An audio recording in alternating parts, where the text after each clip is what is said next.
প্রিয় শিক্ষার্থীবৃন্দু, আসসালামু আলাইকুম ওয়া রাহমাতুল্লাহ। BA honours course IS 437, course title public administration in Islam. এই কোর্সটি আছে বিএ অনার্সের 5th, 6th এবং 7 ব্যাচের। আপনাদের সাথে আমার একটা কোর্সেরই ক্লাস হয়ে থাকে। অনলাইনে ইতিমধ্যেই ক্লাস নেওয়া হয়েছে এবং আজকেও ক্লাস নেওয়া হচ্ছে। অত্যন্ত দুঃখের সাথে জানাচ্ছি, প্রথম যে ক্লাসটি হয়েছে এই কোর্সের, সেখানে একজন শিক্ষার্থী উপস্থিত ছিলেন এবং আজকে কোনো শিক্ষার্থী এখনো পর্যন্ত আমার ক্লাসে জয়েন করেননি। বিধায় চিন্তা করলাম আপনাদের জন্য একটি ভিডিও তৈরি করে সেটা আপনাদেরকে পাঠিয়ে দিই।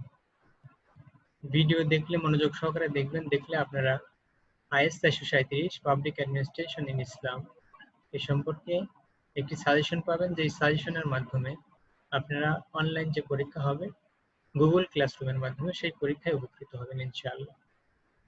তো চলুন শুরু করা যাক আজকের ক্লাস। আজকের যেই ক্লাসটি হবে, এর আগে হয়তো আমরা ক্লাস করেছি এমসিকিউ নিয়ে কথা বলেছি। আজকে আমরা একটা সাজেশন দিব এবং সাজেশনের আলোকে কিছু আলোচনা করার চেষ্টা করব ইনশাআল্লাহ।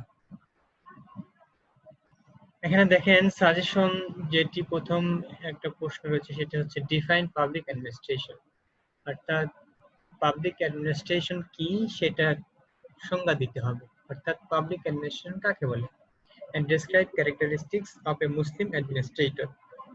এবং কি করতে হবে, describe characteristics of a Muslim administrator। একজন মুসলিম অ্যাডমিনিস্ট্রেটরের কি কি বৈশিষ্ট্য থাকতে হবে, সেই বৈশিষ্ট্যগুলো আলোচনা করতে হবে। চলুন দেখা যাক তাহলে পাবলিক অ্যাডমিনিস্ট্রেশন কাকে বলে। তো এরপরে প্রথম এবং দ্বিতীয় প্রশ্ন, এই দুইটা প্রশ্ন মিলে একটি প্রশ্ন হবে, 5 মার্ক থাকবে। 2 নম্বর যে প্রশ্নটি হচ্ছে list the steps taken by Prophet Muhammad sallallahu alaihi wasallam in building public administration system। অর্থাৎ লিস্ট দ্য স্টেপস, কি করো, তালিকা তৈরি করো, steps taken by prophet Muhammad সাল্লাল্লাহু আলাইহি ওয়াসাল্লাম, হযরত মুহাম্মদ সাল্লাল্লাহু আলাইহি ওয়াসাল্লাম কর্তৃক গৃহীত পদক্ষেপগুলো তালিকা করো in building public administration system. কি করতে, বিল্ডিং তৈরি করতে বা স্থাপন করতে পাবলিক অ্যাডমিনিস্ট্রেশন সিস্টেম, অর্থাৎ জনপ্রশাসন ব্যবস্থা স্থাপন করতে মুহাম্মদ সাল্লাল্লাহু আলাইহি ওয়াসাল্লাম যে সকল পদক্ষেপ গ্রহণ করেছিলেন, সেই সকল পদক্ষেপগুলোর একটি তালিকা তৈরি করতে হবে। এরপর 3 নম্বর যে প্রশ্নটি রয়েছে সেটি হচ্ছে specify Islamic principles about remuneration of employees. Specify মানে বিশেষায়িত করো বা নির্ধারণ করো বা উল্লেখ করো। স্পেসিফাই এখানে উল্লেখ করা অর্থে ব্যবহৃত হবে। ইসলামিক প্রিন্সিপালস মানে ইসলামের নীতিসমূহ অ্যাবাউট রিমিউনারেশন মানে আমরা জানি যে বেতন, অ্যাবাউট মানে বিষয়ে বা ব্যাপারে, of employee remuneration of employees কর্মচারীদের বেতনের যেই ব্যবস্থা রয়েছে, বেতন কাঠামোর যে ব্যবস্থা রয়েছে বা বেতন কাঠামোর যে মূলনীতিসমূহ রয়েছে, বেতন ভাতাদের যে মূলনীতিসমূহ রয়েছে, সেই ইসলামিক মূলনীতিগুলো আপনাদেরকে উল্লেখ করতে হবে। তো এখানে প্রথমে আসা যাক, প্রথম যে প্রশ্নটা সেটি হচ্ছে ডিফাইন পাবলিক অ্যাডমিনিস্ট্রেশন। তাহলে আপনাদের উত্তর করতে হবে কিভাবে, the definition of public administration। Public অ্যাডমিনিস্ট্রেশনের সংজ্ঞা, public administration is the implementation of government policy and also an academic discipline। Public administration হচ্ছে একটি গভর্নমেন্ট পলিসি, সরকারের নীতিসমূহ বাস্তবায়নের একটি পদ্ধতি। Public administration is the implementation of government policy. Implementation মানে প্রয়োগ, অফ গভর্নমেন্ট পলিসি, সরকারের নীতিসমূহের প্রয়োগের যে ব্যবস্থা বা সরকারের নীতিসমূহের প্রয়োগই হচ্ছে কি public administration and also an academic discipline, এবং এটি একটি পাঠ্য বিষয়ও। দ্যাট স্টাডিজ, যেটা কি করে, অধ্যয়ন করে, কি ব্যাপারে অধ্যয়ন করে বা আলোচনা করে, an academic discipline that studies, যেটা আলোচনা করে, this implementation, এই প্রয়োগ বিধি, and prepare civil servants, এবং প্রিপেয়ার মানে তৈরি করে, সিভিল সার্ভেন্টস মানে সরকারি কর্মকর্তাদেরকে, for working in the public service, জনসেবায় কাজ করার জন্য, সরকারি কর্মকর্তা কর্মচারীদেরকে সরকারি নীতি প্রয়োগের জন্য তৈরি করা হয়। তাহলে আমরা ডেফিনিশনটা এইটা যদি আমরা দিয়ে দিই তাহলে হয়ে যাবে। আপনারা সবাই এটা মুখস্থ করে নেবেন।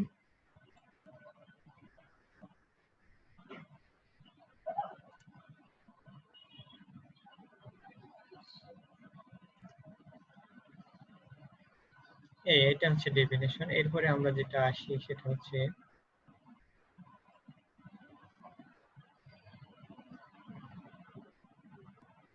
আচ্ছা, characteristics of A Muslim administrator. একজন মুসলিম অ্যাডমিনিস্ট্রেটর বা মুসলিম প্রশাসকের চরিত্র, বৈশিষ্ট্য, কি তার বৈশিষ্ট্য থাকবে, কি তার চরিত্র হবে, সেই ব্যাপারে কি কি মানে শর্ত আরোপ করা, আবার কি কি বিষয় তার ভিতরে থাকলে তাকে মুসলিম শাসক হিসেবে নিয়োগ দেওয়া যাবে, এবং মুসলিম শাসক যদি কেউ হতে চায় তাহলে তার ভিতরে কি কি গুণাবলী থাকতে হবে। এখানে ক্যারেক্টারিস্টিক্স না বলে যদি বলা হতো অ্যাট্রিবিউটস, সেটাও হতে পারে। Attributes of A Muslim administrator, একজন মুসলিম অ্যাডমিনিস্ট্রেটরের যে বৈশিষ্ট্য বা গুণাবলী সেগুলো আলোচনা করে। প্রথম যে গুণাবলী সেটা হচ্ছে ঈমান। একজন মুসলিম অ্যাডমিনিস্ট্রেটর হতে হলে তাহলে তো অবশ্যই ঈমান থাকতে হবে। ঈমান পয়েন্টে যে কথাগুলো বলা আছে সেটা হচ্ছে the Muslim administrator must believe in the core Islamic believes, অর্থাৎ একজন মুসলিম শাসককে মাস্ট বিলিভ অবশ্যই বিশ্বাস করতে হবে in the core Islamic believes, ইসলামের যেই মৌলিক বিষয়াদি রয়েছে সেই বিশ্বাস সমূহে, ইসলামের যে মৌলিক বিশ্বাস সমূহ আছে সেই বিশ্বাস সমূহে একজন মুসলিম প্রশাসককে অবশ্যই বিশ্বাস করতে হবে, and should be considered as a true Muslim, এবং সে স্বীকৃত হতে হবে, তিনি স্বীকৃত হতে হবে ট্রু মুসলিম, একজন সত্যিকার মুসলমান হিসেবে, by his words and deeds, তার কথা এবং কাজ, অর্থাৎ একজন মুসলিম প্রশাসক তার কথা এবং কাজে অবশ্যই একজন সত্যিকারের মুসলমান হিসেবে স্বীকৃত হতে হবে। 2 নম্বরে যে বিষয়টি রয়েছে, যে গুণাবলী থাকতে হবে একজন মুসলিম প্রশাসকের, সেটি হচ্ছে ম্যাচিউরিটি, অর্থাৎ কোনো অপ্রাপ্ত বয়স্ক ব্যক্তিকে মুসলিম প্রশাসক হিসেবে নিযুক্ত করা যাবে না, সে কথাটি এখানে বলা হচ্ছে। The Muslim administrator must have the maturity of age and soundness in mental and physical condition. একজন মুসলিম প্রশাসকের মাস্ট হ্যাভ অবশ্যই থাকতে হবে দ্য ম্যাচিউরিটি মানে পূর্ণবয়স্কতা বা ভারসাম্য, অর্থাৎ পূর্ণবয়স্ক হতে হবে, of age, maturity of age, বয়সের পূর্ণতা থাকতে হবে, and soundness in mental and physical condition, and soundness এবং সুস্থতা থাকতে হবে, সাউন্ডনেস মানে সুস্থতা, ইন মেন্টাল মানে মানসিক, অ্যান্ড ফিজিক্যাল কন্ডিশন তার মানসিক এবং শারীরিক অবস্থার সুস্থতা থাকতে হবে। অর্থাৎ একজন মুসলিম প্রশাসক অবশ্যই পূর্ণবয়স্ক হতে হবে এবং তিনি শারীরিক এবং মানসিকভাবে সুস্থ হতে হবে। 3 নম্বরে যে গুণাবলীটা রয়েছে একজন মুসলিম প্রশাসকের সেটি হচ্ছে তাকওয়া। এটিই হচ্ছে মানে একদম সর্বপ্রধান এবং সর্বপ্রথম গুণাবলী হচ্ছে একজন মুসলিম প্রশাসকের, যে তার কি থাকতে হবে, তাকওয়া থাকতে হবে। It means being consciousness of আল্লাহস presence. It means এটার অর্থ বিং কনসাসনেস, কি হওয়া, সতর্ক হওয়া, বিং কনসাসনেস সতর্ক হওয়া, অফ আল্লাহস প্রেজেন্স আল্লাহর প্রেজেন্সের ব্যাপারে বা আল্লাহর অস্তিত্বের ব্যাপারে, অর্থাৎ আল্লাহর সর্বাবস্থায় সর্বক্ষেত্রে বিরাজমান, অর্থাৎ সর্বক্ষেত্রেই তার ক্ষমতা বা কর্তৃত্ব রয়েছে, এই বিষয়টার উপরে, অর্থাৎ সর্বদ্রষ্টা, তিনি সবকিছুই দেখছেন, এই বিষয়টার ব্যাপারে সচেতন থাকা, এন্ড ফিয়ারিং হিম, এবং তাকে ভয় করা এট অল টাইমস, সার্বক্ষণিক অবস্থায়। অর্থাৎ তাকওয়াটা হচ্ছে আল্লাহর উপস্থিতির ব্যাপারে সচেতনতা বা সতর্কতা এবং আল্লাহকে ভয় করা সর্বক্ষেত্রে। তাহলে তাকওয়া হচ্ছে আল্লাহ ভীতি বা খোদা ভীতি, যেটা একজন মুসলিম প্রশাসকের সবসময় থাকতে হবে। এবং এই তাকওয়ার ভিত্তিতে যিনি সবচেয়ে বেশি তাকওয়াবান তিনিই হবেন হচ্ছে মুসলিম প্রশাসক। এবার চতুর্থ যে বিষয়টি রয়েছে সেটি হচ্ছে জাস্টিস বা আদল। আরবিতে জাস্টিসকে বলা হয় আদল বা ন্যায় পরায়ণতা। It is therefore a fundamental perception of Islam and an essential characteristic of a Muslim administrator must possess. It is therefore a fundamental perception. এটা হচ্ছে গুরুত্বপূর্ণ মৌলিক একটা ধারণা অফ ইসলাম। ইসলামের মৌলিক একটি ধারণা হচ্ছে জাস্টিস বা আদল।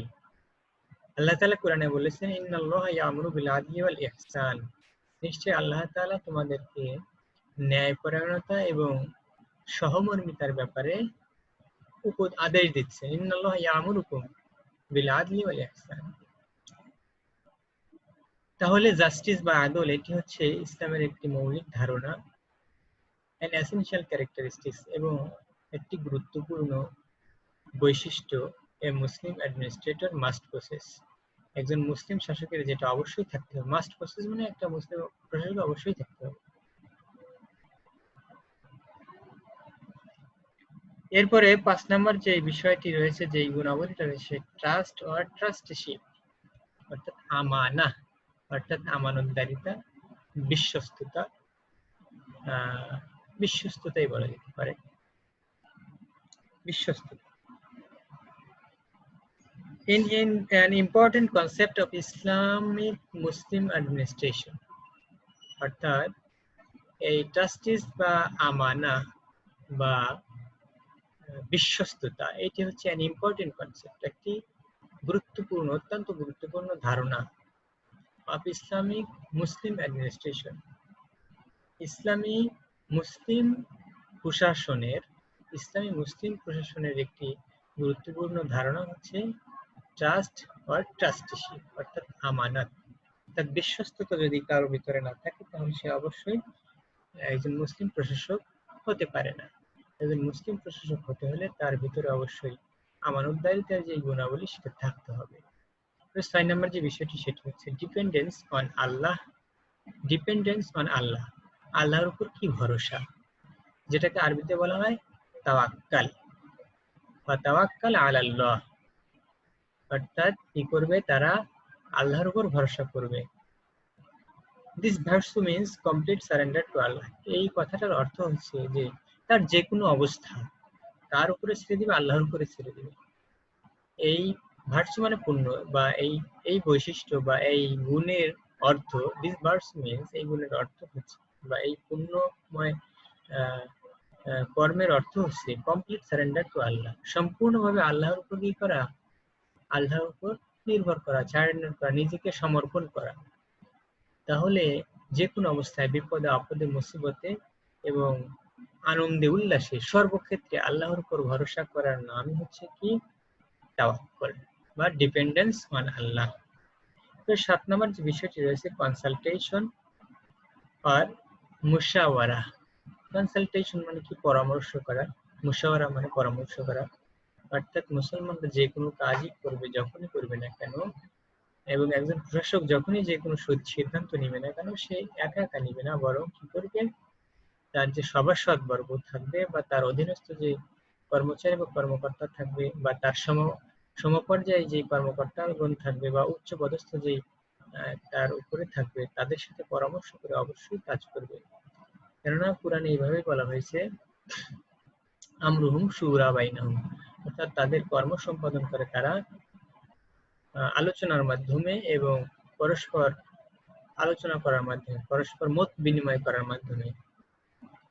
মুশাওয়ারা, ইট মিনস মুশাওয়ারা মানে এর অর্থ হচ্ছে the quality to share the views and exchange of opinions in any vital matter. It means এটার অর্থ the quality to share, কিসের গুণাবলী, শেয়ার করার গুণাবলী বা বিনিময় করার গুণাবলী, বিনিময় করা, the views অর্থাৎ মতামত বিনিময়ের গুণাবলী and exchange of opinions. Share of views মানে ভিউস অর্থাৎ ধারণা, দৃষ্টিভঙ্গি, দৃষ্টিভঙ্গি বিনিময় করা, and exchange of opinions এবং মতামত বিনিময় করা in any vital matter, যে কোনো গুরুত্বপূর্ণ বিষয়ে পরস্পর পরামর্শ করা এবং মত বিনিময় করাটাই হচ্ছে কি মুশাওয়ারা বা কনসালটেশন। 8 নাম্বার যেটা রয়েছে সেটা হচ্ছে অ্যাকাউন্টেবিলিটি বা ইহতিসাব। অ্যাকাউন্টেবিলিটি হচ্ছে দায়িত্বশীলতা বা জবাবদিহিতা। একজন মুসলিম প্রশাসকের অবশ্যই জবাবদিহিতা থাকতে হবে। A vital component for the Muslim administration process, অর্থাৎ এই মুহাসাবা বা ইহতিসাব হচ্ছে a vital component, একটি গুরুত্বপূর্ণ উপাদান for the Muslim administration process, মুসলিম প্রশাসনিক ব্যবস্থার ক্ষেত্রে, মুসলিম অ্যাডমিনিস্ট্রেশন প্রশাসনিক ব্যবস্থায় বা প্রক্রিয়ায় ইহতিসাব বা অ্যাকাউন্টেবিলিটি বা জবাবদিহিতা হচ্ছে অত্যন্ত গুরুত্বপূর্ণ একটি উপাদান। নলেজ এন্ড উইজডম, এটাও একটি গুরুত্বপূর্ণ গুণাবলী, গুণ। কার গুণ? একজন মুসলিম প্রশাসকের, যে তার কি থাকবে? নলেজ এন্ড উইজডম, জ্ঞান থাকবে এবং হিকমত থাকবে। উইজডম মানে হিকমত বা প্রজ্ঞা, জ্ঞান এবং প্রজ্ঞা থাকবে। ইলম ওয়া হিকমা, আরবিতে বলা হয় ইলম ওয়া হিকমা, জ্ঞান এবং প্রজ্ঞা। To achieve proper knowledge and wisdom is an obligatory requirement for a good Muslim administrator. To achieve proper knowledge, যথাযথ জ্ঞান অর্জন করা, and wisdom এবং প্রজ্ঞা অর্জন করা is an obligatory requirement. এটি একটি অত্যাবশ্যক, রিকোয়ারমেন্ট মানে পালনযোগ্য বিষয়, বা রিকোয়ারমেন্ট মানে পূর্ব শর্ত, for a good Muslim administrator, একজন ভালো শাসকের, ভালো মুসলিম শাসকের। 9টা গুণ আমরা পেয়ে গেলাম, গুণাবলী। 10 নম্বর যেটা স্পিরিট অফ স্যাক্রিফাইস, তার ভিতরে অবশ্যই ত্যাগের মন মানসিকতা থাকতে হবে।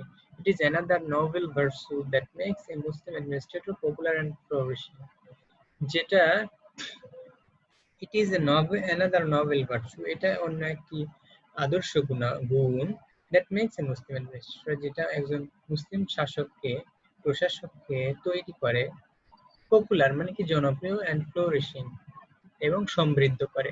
একজন মুসলিম শাসককে জনপ্রিয় এবং সমৃদ্ধ করে হচ্ছে কি স্যাক্রিফাইসের যে মেন্টালিটি বা স্যাক্রিফাইসের বা আত্মত্যাগের যে অনুভূতি, আত্মত্যাগের অনুভূতি বা আত্মত্যাগের যে প্রেরণা, সেই প্রেরণাটা একজন মুসলিম প্রশাসককে জনপ্রিয় এবং সমৃদ্ধ করে তোলে।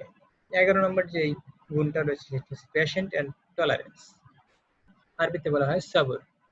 পেশেন্স অর্থ হচ্ছে ধৈর্যশীলতা, টলারেন্স অর্থ ধৈর্যশীলতা বা সহিষ্ণুতা। সবর, আল্লাহ তাআলা কোরআনে বলেছেন ওয়াস্তাইনু বিস-সাবরি ওয়াস-সালাহ, তোমরা আল্লাহর কাছে সাহায্য প্রার্থনা করো বিস-সাবরি, ধৈর্যের সাথে, ওয়াস-সালাহ এবং সালাত আদায়ের মাধ্যমে।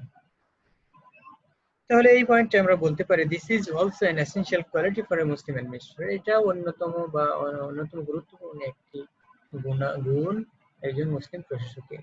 12 নম্বর যেটা রয়েছে আমলে সালেহ বা সৎকর্ম। A Muslim administrator should sincere to perform আমলে সালেহ, একজন মুসলিম প্রশাসককে অবশ্যই কি থাকতে হবে? সচেতন থাকতে হবে, শুড সিনসিয়ার, সচেতন থাকা উচিত, টু পারফর্ম আমলে সালেহ, কি করার ব্যাপারে? সৎকর্ম করার ব্যাপারে। ইন হিজ ডেইলি ওয়ার্কস, তার নিত্যদিন কাজের ক্ষেত্রে বা দৈনন্দিন কাজের ক্ষেত্রে আমলে সালেহ বা সৎকর্ম কর্ম করার ব্যাপারে অবশ্যই সচেতন হতে হবে এবং সচেতন থাকা উচিত। এই মোটামুটি আমরা প্রথম যে প্রশ্ন সেটি পেয়ে গেলাম। প্রথম প্রশ্নে যদি আমি বলি তাহলে বলবো যে আপনারা অবশ্যই এই যে সংজ্ঞাটি রয়েছে সেটি পড়বেন এবং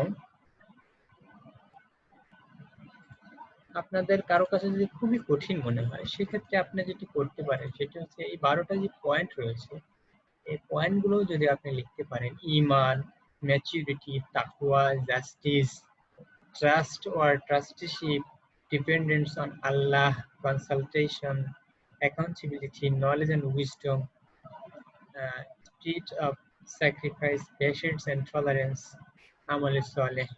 অর্থাৎ প্রথমটা হচ্ছে বিশ্বাস, দ্বিতীয়টা হচ্ছে পূর্ণাঙ্গ বয়স, তারপর হচ্ছে ক্ষুধাবৃত্তি বা আল্লাহ সচেতনতা, এরপরে জাস্টিস বা ন্যায়পরায়ণতা, ট্রাস্টি বা ট্রাস্টিশিপ বা আমানতদারিতা বা বিশ্বস্ততা, এরপরে হচ্ছে আল্লাহর উপর নির্ভরতা, এরপরে হচ্ছে পরামর্শ বা পরামর্শ মতো কাজ করা, এরপরে 8 নম্বর হচ্ছে অ্যাকাউন্টেবিলিটি বা জবাবদিহিতা, 9 নম্বর হচ্ছে জ্ঞান এবং প্রজ্ঞা, 10 নম্বর হচ্ছে স্পিরিট অফ স্যাক্রিফাইস, আত্মত্যাগের প্রেরণা, 11 নম্বর হচ্ছে প্যাশন্স এন্ড টলারেন্স,